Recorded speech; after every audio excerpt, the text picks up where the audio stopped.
Hello, my name is Jenny Fox Eads, and in this video I'm going to tell you the story of Anansi and the Pot of Wisdom. It's a story that can be found in my Character Strengths Assemblies book and is one of my favourites. It's a story in which people have spotted wisdom, but it's not just about wisdom, because no story is ever about any one thing. People also say they can see creativity in it and forgiveness, and I hope you'll see the humour and the enthusiasm of the central character. Self-control is perhaps one he lacks slightly. In another video I'm going to show you how to tell stories using simple props and a story bag. But this story rather, is one that I tell using simple gestures. When you tell stories, fundamentally, you don't need any props at all. You need yourself, your voice, and your imagination. And those are the things I will use to tell you Anansi and the Pot of Wisdom. Anansi was a spider character in African stories, and this is one of those Anansi stories. In Africa, long, long ago, there lived a spider called Anansi. He was a very clever spider. He knew how to spin webs and catch flies. But when Anansi looked around him, he noticed he wasn't the only clever creature on the African plains. The elephants lived long lives, helping one another and caring for their children and their grandchildren. The birds could fly through the air and perch on the highest cliff tops. The monkeys knew how to swing through the trees safe from the tigers down below. And even the scurrying ants knew how to build huge mounds and work together to gather food.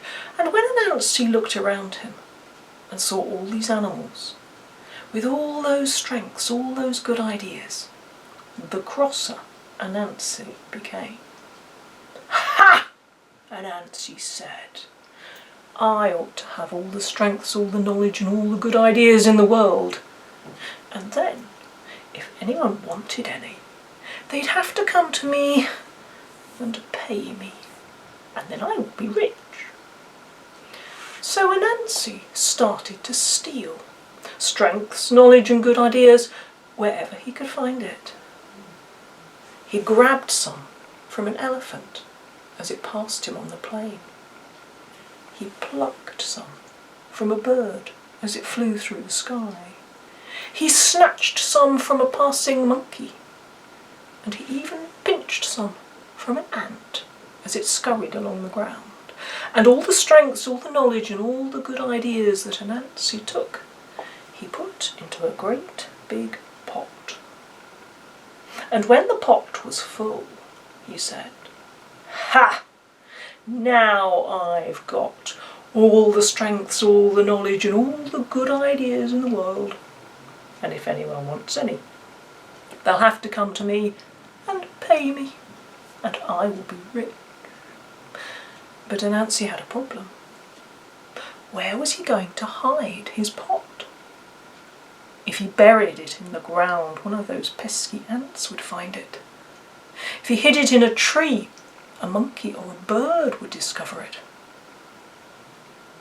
And then Anansi saw, standing alone on the African plain, a tree so tall that even the birds didn't bother flying up to its topmost branches.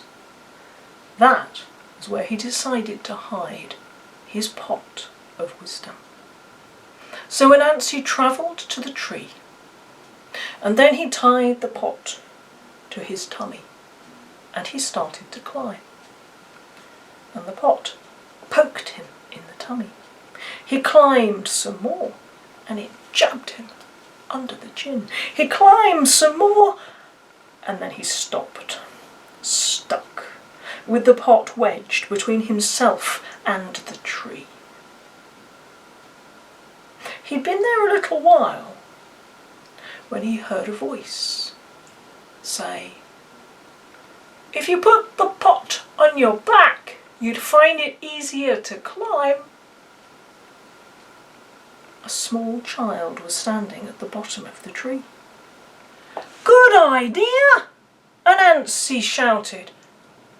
And then Anansi stopped. That small child had had a good idea. That meant Anansi didn't have all the good ideas, all the strengths, all the knowledge in the world in his pot after all. Ha! Anansi raged and spat, and he even swore. But the tree was very high, and the winds blew and calmed him down, and gradually Anansi stopped shouting and raging. And after a little while more, he started to smile, and then he laughed. And then he took the pot and tied it on his back, the way the child had suggested. And he carried on climbing until he reached the very top of that tallest tree in the African plains. And then he took the pot from his back and he tipped it up. And the winds caught all the strengths, all the knowledge and all the good ideas and blew them north and south, east and west, all round the world. And when Anansi saw what he'd done, he said, "Ha! That was a good idea." Thank you for listening.